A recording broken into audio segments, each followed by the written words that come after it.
India market invest mindset আপনাদের স্বাগত। যা চ্যানেল নতুন এসেছেন তাদের করলো প্লিজ চ্যানেলটাকে সাবস্ক্রাইব করবেন, লাইক করবেন, বেল আইকনটা প্রেস করবেন, তার সাথে অল বাটনটা প্রেস করবেন। নোটিফিকেশনটা কিন্তু সঙ্গে সঙ্গে আপনাদের কাছে গিয়ে পৌঁছাবে। স্যার, আরবিএনএল রেল বিকাশ নিগম কোম্পানিটা রেলওয়ে ইনফ্রাস্ট্রাকচার ডেভেলপমেন্টের কাজ করে। শুধু রেলওয়ে ইনফ্রাস্ট্রাকচার না, তার সাথে কিন্তু কোম্পানিটা রোড কনস্ট্রাকশন বলুন, কনস্ট্রাকশন জগতে ভালো একটা কোম্পানি বলতে পারেন। কোম্পানিটা আগে ভারতের মধ্যে সীমাবদ্ধ ছিল এবং কোম্পানিটা কিন্তু এখন আস্তে আস্তে বিদেশে তার হ্যান্ডস তৈরি করছে এবং বিজনেস দেশের বাইরেও কিন্তু প্রতিস্থাপন করছে বলতে পারেন। কিছুদিন আগে আমরা দেখেছিলাম যে কি আরবিএনএল সাথে ইসরায়েলের একটা কোম্পানির সাথে ট্যাপ হয়েছে, যেখানে কিন্তু আরবিএনএল ইসরায়েলে যাচ্ছে কোলাবোরেশনে অনেকগুলো প্রজেক্ট করতে, রেলের বলুন, নর্মাল রোড কনস্ট্রাকশন বলুন, অর্থাৎ বলতে পারেন ইনফ্রাস্ট্রাকচার ডেভেলপমেন্টের। তার পাশাপাশি নেপালে আমরা দেখেছিলাম, এখন কিন্তু আরেকটা ভালো নিউজ পাওয়া যাচ্ছে আরবিএনএলকে নিয়ে। তো যেখানে আরবিএনএল বিজনেস কিন্তু কয়েক গুণ বেড়ে যাবে। তো বিজনেস বাড়ছে বলে কোম্পানিটা কিন্তু ভালো একটা রিটার্নও দিচ্ছে। দেখতে পারবেন যে এক বছরে কোম্পানিটা 376%, এবং 5 বছরে দেখলে দেখা যাবে কোম্পানিটা 2362%, যেখানে কোম্পানিটা কিন্তু 1,24,000 কারোর কোম্পানিটার মার্কেট ক্যাপে পরিণত হয়েছে। তো নিউজটা কী পাওয়া যাচ্ছে চলুন সেটা দেখি। দেখুন sir, RBNL expand to central Asia with new subsidiary in Uzbekistan. তো সেন্ট্রাল এশিয়ায় একটা দেশ উজবেকিস্তান, সেখানে কাজ করার জন্য একটা নিউ সাবসিডারি তৈরি করেছে।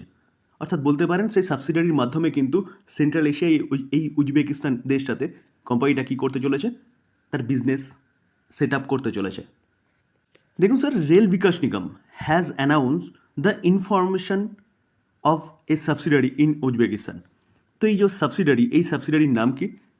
আরবিএনএল, অর্থাৎ Rail Vikas Nigam LLC in Uzbekistan.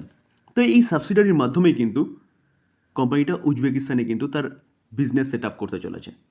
তো সেই জায়গায় দাঁড়িয়ে বুঝতে পারছেন তো কোম্পানিটা কীরকমভাবে কাজ করছে এবং কেমনভাবে তার বিজনেসটাকে এক্সপ্যান্ড করছে। স্যার, যেটি একটু আগে বলছিলাম যে আরবিএনএল কোম্পানিটা কী করেছে, মৌ স্বাক্ষর করেছে কার সাথে? Israel United construction limited in July. কিসের জন্য? ইসরায়েলের রেলের বলুন, আদার্স ইনফ্রাস্ট্রাকচার বলুন, সব বিজনেসের জন্য কিন্তু। তো স্যার, এই কোম্পানিটা কিন্তু আপনি আপনার রাডারে রাখতে পারেন। কোম্পানিটা fundamental strong company, business expand করছে। তো সেই জায়গায় দাঁড়িয়ে কিন্তু কোম্পানিটা এই জায়গায় থাকবে না, এখান থেকে আরও ভালো মুভমেন্ট দেখাতে পারে। দেখুন স্যার, কোম্পানিটা হাই মেরেছে কত? 647। তো সেখান থেকে কিন্তু এখন অনেকটা ডিসকাউন্টে পাওয়া যাচ্ছে। তো স্যার, এই কোম্পানিটা কিন্তু আপনি আপনার রাডারে রাখতে পারেন লং টার্ম ইনভেস্টমেন্টের জন্য।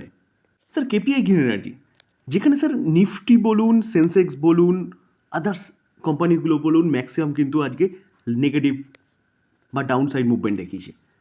তো এই কোম্পানিটাকে দেখলে দেখা যাবে, দেখুন 4.5%-এর উপরে একটা আপসাইড মুভমেন্ট দেখিয়েছে। কেন? স্যার, আমরা জানি কোম্পানিটা রিনিউয়াল সেগমেন্টে কাজ করে এবং একের পর এক অর্ডার পাচ্ছে বলে কিন্তু কোম্পানিটা ভালো একটা মুভমেন্ট দেখিয়েছে। দেখুন, আমরা দেখতে পারবো এক বছরে 280% মুভমেন্ট দেখিয়েছে।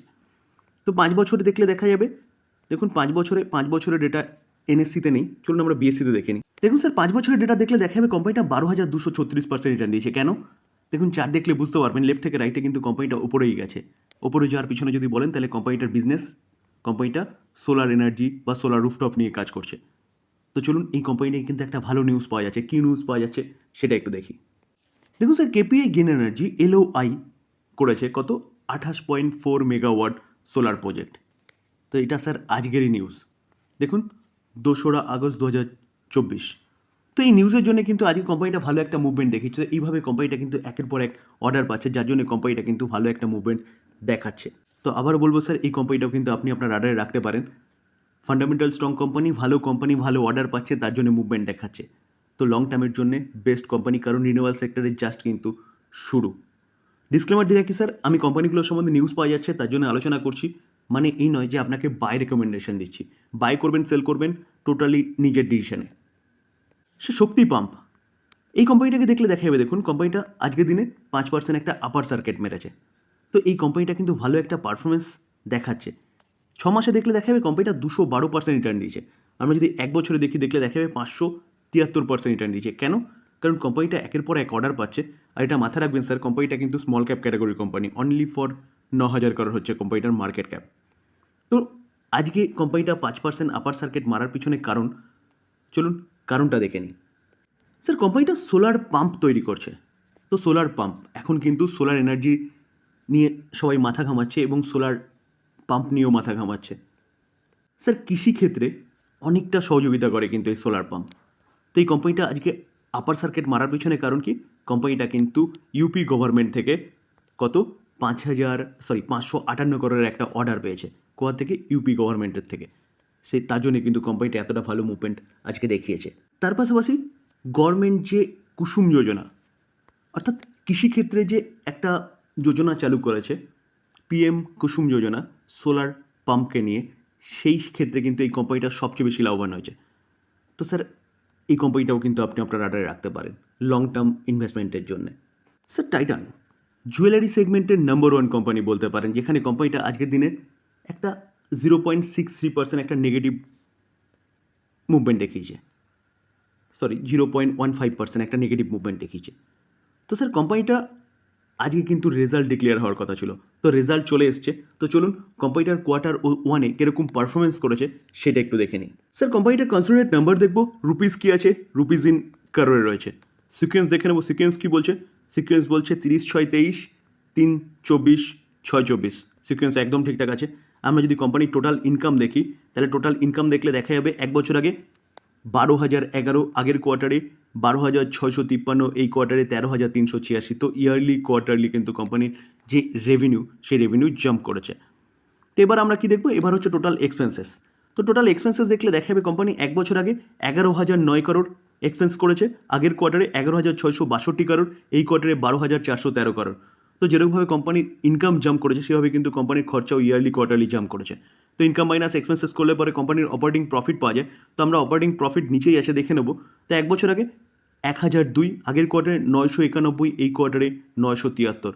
তো এখানে দেখলে দেখা যাবে কোম্পানি খরচা ঠিকঠাক কন্ট্রোল করতে পারেনি বলে কোম্পানির যে প্রফিট, অপারেটিং প্রফিট, সেই প্রফিট কিন্তু ইয়ারলিও পড়েছে, কোয়ার্টারলিও পড়েছে।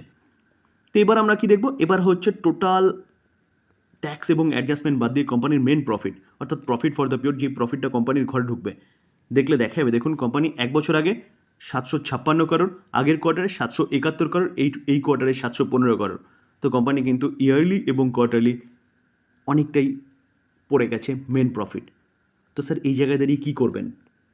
স্যার আমরা রেজাল্ট দেখলাম, কোম্পানির রেজাল্ট যেটা দেখিয়েছে সেটা অনুযায়ী দেখলে দেখা যাবে কিন্তু কোম্পানি ইয়ারলি কোয়ার্টারলি প্রফিট পড়েছে। তো প্রফিট পড়ার পেছনে কারণ কি বলছে?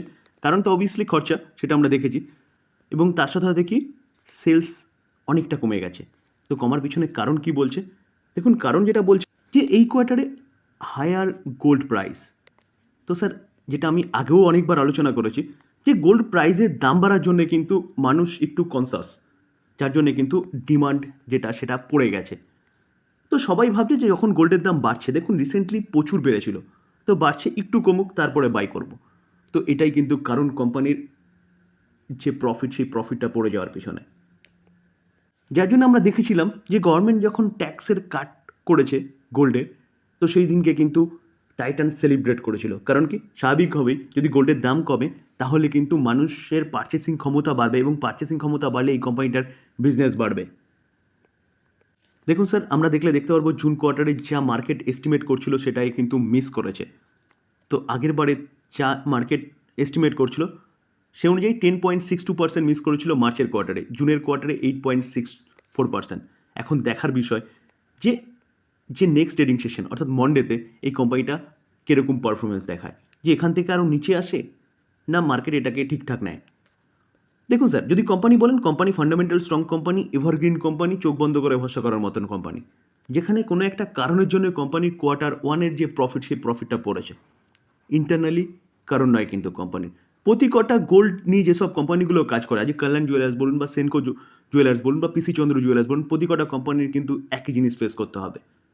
তো এটা ইন্টারনালি ম্যাটার নয় টাইটান কোম্পানির। তো এই যে কারণটা, এই কারণটা কিন্তু জাস্ট অল্প সময়ের জন্য বলতে পারেন। তো সেই জায়গায় দাঁড়িয়ে স্যার কোম্পানি যদি এখান থেকে নিচে আসে, তাহলে বাই করার অপরচুনিটি খুঁজতে হবে। এই কোম্পানি এভারগ্রিন কোম্পানি, চোখ বন্ধ করে ভরসা করার মতন কোম্পানি, এবং এই সেগমেন্টে নাম্বার 1 কোম্পানি, যেখানে কোম্পানিটা কিন্তু মার্কেট ক্যাপ কত, 3 লাখ করোড়। তো 3 লাখ করোড় হচ্ছে কোম্পানিটার মার্কেট ক্যাপ, এবং ইমিডিয়েট তার নিচে যে কোম্পানি আছে কল্যাণ জুয়েলার্স, সম্ভবত ওই 40, 42 কি 45 হাজার করোড়। তো অনেকটা কিন্তু নিচে। তো বলতে পারেন মনোপলি বিজনেস করে এই কোম্পানিটা। তো স্যার গোল্ডের দাম পড়লে বা গোল্ডের দাম যদি এই জায়গায় সাস্টেনও থাকে, তাহলে কিন্তু মানুষ আবার পারচেসিং ক্ষমতা বাড়াবে। কারণ এখান থেকে যখন যখন মাথায় এটা ঢুকে যাবে যে কি যে এখান থেকে গোল্ডের দাম আর পড়বে না, তখন কিন্তু মানুষ এই প্রাইসেই কিনতে থাকবে। তো সেই জায়গায় দাঁড়িয়ে এই যে প্রবলেম, এই প্রবলেমটা হচ্ছে এই সময়ের জন্যে, একদম সব সময়ের জন্য নয়, অর্থাৎ জীবনভরের জন্য নয়। তো স্যার ভালো কোম্পানি যদি নিচে আসে তাহলে স্যার বাই করার অপরচুনিটি খুঁজতে হবে। স্যার ডিসক্লেমার দিয়ে রাখি, আমি কোনো বাই সেল রেকমেন্ডেশন দিচ্ছি না। কোম্পানির সম্বন্ধে যেসব নিউজ পাওয়া গেলো সেগুলো নিয়ে আলোচনা করলাম, লার্নিং পারপাস। এখান থেকে লার্নিং নিয়ে আপনি স্বাধীনভাবে চিন্তাভাবনা করবেন যে কোম্পানির শেয়ারগুলো বাই করা যায় কি না।